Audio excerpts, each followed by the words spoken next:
everybody. I am your host. That's right. We're back. It's Jessica Koch and Profound Professionals, the interview series that has been running for 8 years now. We have been bringing you industry experts from all over the world. They help improve your personal life and they help grow your business. And today we have a really interesting guest. We have Anthony, and he is an investor in clean energy. What a great topic for this beautiful day. So, talk to us, Anthony, about how clean energy became your passion and your focus. Thanks for having me. I really appreciate it. Excited to have a chat. So, look around the room that you're in right now, or the car, or if you're outside, and what you're going to see is almost everything you can see is either grown or mined. And so if you think about that, the mining world touches every single aspect of your life. And, what I'm here to talk about today is, that aspect, that thing actually is a really interesting place to invest in it. And it's something that we should all be thinking about.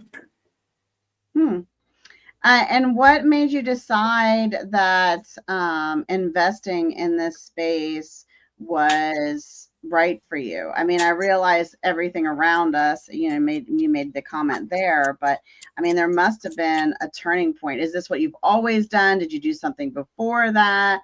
What kind of... It's funny how the world works. I was an investor and going to Africa a lot. I had spent a lot of time in Southeast Asia, in Papua New Guinea, in Indonesia. And I just sort of realized in some ways the hypocrisy of everyone's life. We live this modern life with all these modern goods, all modern services. Mm-hmm. And I became interested in understanding where do they come from and how do they impact our life? And is there a way to kind of help with this energy transition and make money at the same time? And it got me really interested in things like copper, nickel, cobalt, carbon credits, all these things which are kind of relevant to that. And if somebody else wanted to start in this space and begin investing also, would you give them guidance, or is there something that you do to help a community with this, or is this something you really just I guess on a certain level, every mining project actually helps the community that it's in. I mean, oftentimes it could be impact tens, if not hundreds of thousands of people, depending on whether that community is located in the Congo or in South America. But I think on a personal level, the message is really these basic materials are a fundamental cornerstone of your life. You just don't realize it. The phone that you're talking on right now has a lithium-ion battery, right? So you have lithium. The computer that you have or the Tesla that you drive has nickel, cobalt. Your car is powered most likely by gasoline or diesel. And all those things have to come from somewhere. And they don't just magically manifest themselves. And most likely, by the way, if you're sitting in America, they don't come from America. Most likely they come from Africa or Canada or some other place. And so it's really thinking about that and acknowledging it. And then I think once you've done that, it presents an opportunity to think about how you're investing and how you're living your life, because, these are things that are real to you. But we kind of live in a society where a finished product comes to you. That finished product might be the phone. It might be a cantaloupe, right? It might be anything. It might be a hamburger. And you haven't really thought about how it got from a field all the way to your house. Mm-hmm. And so your goal for being on our show today, is it really primarily to spread awareness about this? Are you forming a community? Are you bringing in people to consult and work with? Yeah, so we have a community and we write about it, and we write about it on a weekly basis. So for more information about myself, it's anthonymilewski.com. And for more information about the community and publication that we're building, which is called the Oregon Group, it's www.theoregongroup.com, as in the state. And, what we do there is on a weekly basis, we discuss a lot of the key themes and ideas that are relevant to the commodity industry, and in particular are relevant to climate change and these issues. But it takes them on not from the perspective of an activist, but from the perspective of a basic material that's sort of part of that conversation. I'll give you an example: artificial intelligence. Artificial intelligence, that processing takes up huge amount of power at data centers. Where does that power come from? Guess what, guys? It comes from coal. It comes from natural gas. It comes from uranium. And you probably haven't thought about that. And that I'm not saying that's good. I'm not saying that's bad. I'm just saying that's a fact.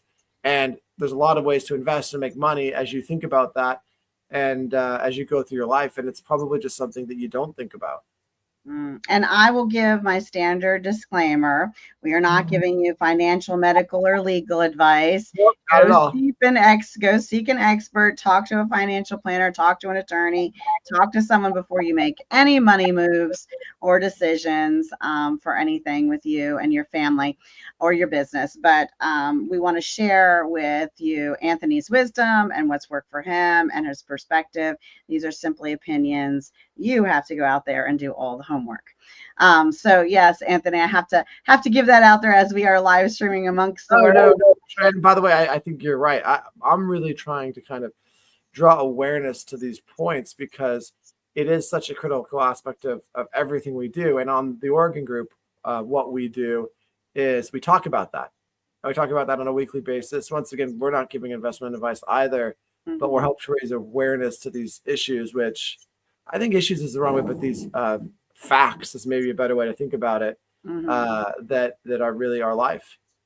Now, I realize you don't give investment advice, but if someone were to come new to the group or to the community and was looking to get some structure on where would I start, right? Where would I begin if I was interested? Because, for example, my husband and I, we are investing in some things. We're investing in some companies and real estate and some other things. And maybe this is something we would want to broaden into, but we wouldn't know where to start.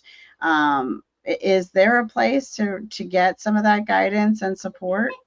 Come on, buddy, you're on the camera. Get out of here. That's all right. We are live. We are families. We are. Are you actually in Oregon? Yeah, I am. So sorry about that. We're outside. No, I say you let them play. I mean, that's the whole point. You want to have a safe planet for the children of the future, right? Yeah, and I actually think so. I've been in a hedge fund and a private equity fund for most of my career. And the average person is actually a great investor, but they go about it all wrong. They try to be Warren Buffett or something. But what I would say for someone who wants to become an investor is think about the things that you know in your life. And that's different for every single person. And those things are, very simple. Like, let's say you have kids in school and all of a sudden you notice all the kids are wearing a particular shoe. Maybe you should think about like, wow, is that a new shoe? And if it is, should I invest in that shoe? Or maybe you notice that everyone buys an electric vehicle, or whatever the observations that you have in your life, I think are is there a food brand you start eating? Like those are did all of a sudden you start getting everyone got their teeth straightened, and is there a company that you can invest in? So I think the first step are a lot of times people have very insightful observations about things going on in their life. And that is a great way to think about it. But not everyone wants to go that route or trust their own judgment, even though they should. And so I think there are a lot of publications and a lot of places and ways to kind of, find things. And the Oregon Group is an example of one of those places.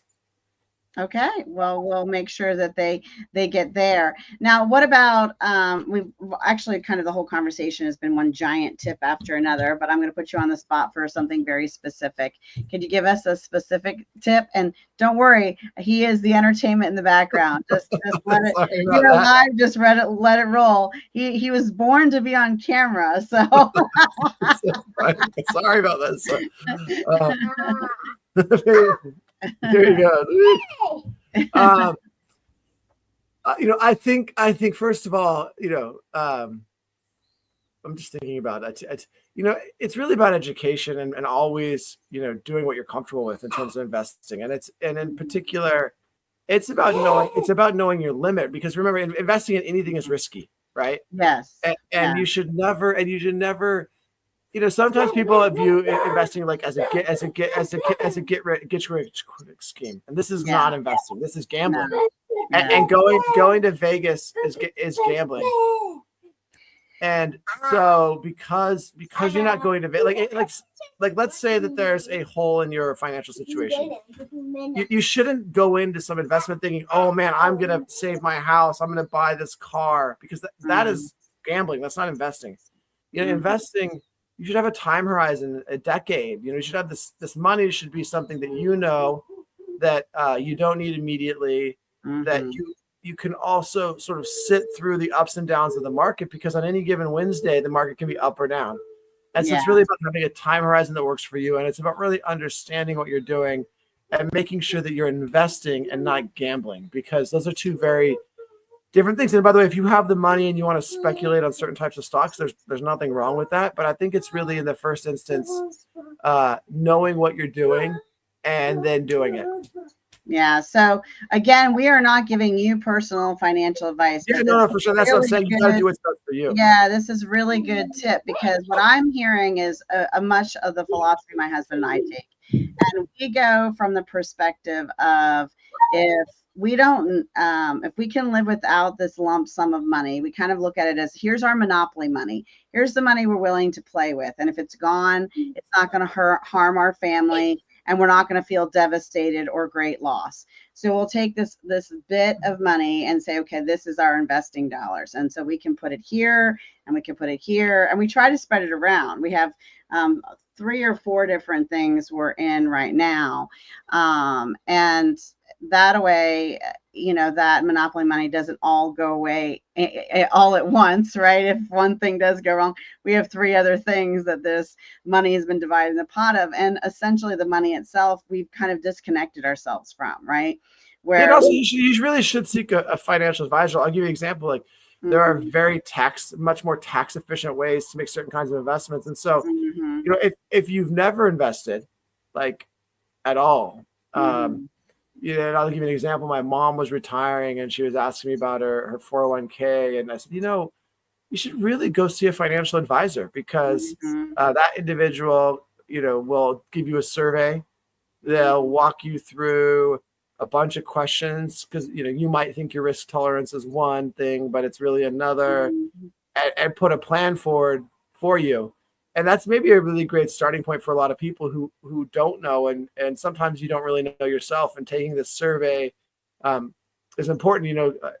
For instance, there are some people where the stocks are down 5%, and the first thing they want to do is sell. Well, guess what? It was earnings, and everybody was down 5%. And 7 days later, you're up. And investing in the S&P 500 is like that. Over time, it's been one of the greatest investments. And so if you take one of these surveys and you learn that about yourself, then right away, well, gosh, I better not maybe be in equities. Maybe I should be in certain types of a debt product. And so it's all to say that, we're kind of a couple steps down the line thinking about commodities specifically, but on a personal level, just as humans living in the society we do, money is what drives it, and it really serve you well to go and kind of speak with a professional about your particular situation, and then you can formulate a plan once you've kind of figured out your own personal preferences and interests. Yeah, that's an incredibly great advice. Seek a professional financial planner, and even talk to an attorney too, and a tax advisor, and all these people become your team, right? And they have hopefully your best interest at heart. So now, a cause, one of the things we're really proud about in our show is we share a cause that we care about. We have our guests share a cause we care about. And you out there listening, we thank you for following and listening and being a part of our community for all of these years. And we love it that you put the causes you care about in the comments below, and you hit that share button, because we just might inspire someone out there to give time, treasure, or talent, and just do something kind, remind them of a cause they care about, just motivate, inspire all of us to think beyond ourselves as we're working in the world. And Anthony, you're already doing a lot of that with thinking about the world and the future and clean energy, and making that part of your focus. But share with us a cause that you care about as well. There are a handful of organizations in the Pacific Northwest that are focused on salmon and steelhead. And why I really think that is interesting, besides the fact that I like to fly fish, is these fish act in a way like a canary in a coal mine for a stream and ecosystem. Mm-hmm. And so, we have this beautiful nature in the Northwest, and through historic logging practices, not modern ones, damming, pollution, we've really damaged this ecosystem. And, sometimes it's hard to measure that damage because on the surface, the stream can look clear and flowing. But I think there are a bunch of groups that I think are working to restore these native populations to the Northwest, to these streams. And I think that's fantastic, not only for the fish, but in fact for the broader ecosystem, because then, once that ecosystem is functioning, it helps the plant life, it helps the deer, it helps all the animals. And so I think that's a really important thing that these groups are doing, and I really support that. That's awesome. That's awesome. And don't forget the bear. I mean, don't you get bear in Oregon? They're bear. They're definitely bear. But not the bad ones. There's not grizzly bear anymore. There's black bear, and they're actually mostly eat berries. Yeah, and so and will stay their distance and not attack you. I've never had a problem. I think if something was going to be dangerous, I think it would be cougars. I think that those are dangerous. I'm not aware of any bear attacks in modern times since the grizzly have kind of become extinct. But I would say that cougars have, from time to time do cause a problem in the Northwest. Yeah. I'm here on the eastern shore, so not a lot of that in our area unless you go up into the mountains. Sometimes I think maybe up in Virginia and things, but again, probably like you said, as long as we behave ourselves there, we can get along just fine with the nature life. So how about a book that inspired your personal life or helped you grow your business?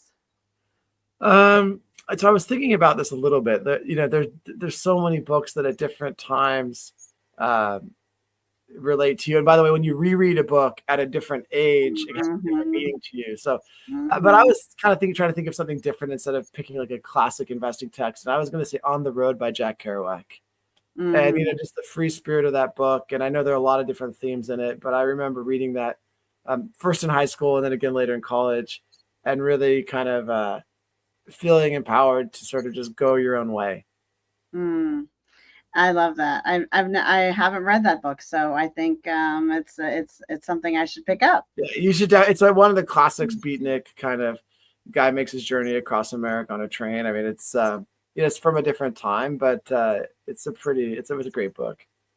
It sounds awesome. Now, I know we talked before the show and you haven't written a book, but you are doing these newsletters. Now, are they weekly? Are they monthly? Yeah, so we have a few. I think the basic commodities newsletter is a once a week, and we pick up a particular theme or idea around commodities. And then, actually, we're just launching this month a newsletter, a monthly newsletter called Greed, Guts, and Glory. And it's all about specific wins, losses, and things going on and while investing in the commodity sector. So, we've been doing it for a number of years now, and it's really enjoyable. Not only the part about writing about it, but just kind of the interactions with people, talking with them about their own lives, what they're investing in. And so it's really rewarding. That sounds really, really interesting. And now tell us where, again, to go so that we can register and subscribe. Yeah, sure. So the website is theoregongroup.com, and it's just exactly how it spells, theoregongroup.com. And then you can learn more about me at anthonymilewski.com. All right. I love that. I hope that you have enjoyed being on the show with us. Yeah, thanks for having us. As much as we have enjoyed having you, and including your co-star in our series today. And, if you've written a book out there and you have books that inspired you, put them in the comments. And if you're thinking, wait, I'm an industry expert, I could help someone improve their life or grow their business, and I should be on this show.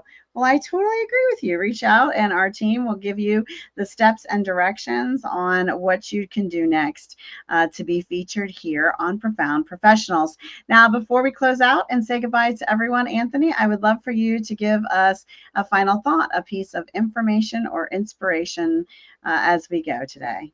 My final thought is make sure you're living your life, right? Not someone else's. And what I mean by that is, you should be enjoying what you're doing. And if you have an idea, a dream about investing, something you want to create, just create it, because we all end up in the same place, right? At the end. And so I think that journey and enjoying that journey and making that journey your own and embracing it is important. And I think it's important for happiness. Like, I've observed that the people who, and it doesn't mean it's easy, but it just, if you feel a purpose that's driven by doing what you want to do, I think it's easier to find fulfillment than just grinding away at someone else's life. I love that. Yeah. I've met people recently at an event with my husband, and they have success and they seem relatively happy, but they really don't have passion or purpose or driven, and that makes me so sad for them, because I am such a passionate, driven person. I can't imagine not having that. And so I think that you're right. I think seeking that is one of the most beautiful, and finding it is one of the most beautiful success stories of your life, because you get only so many minutes on this planet. We were talking about that before, that the minutes fly by.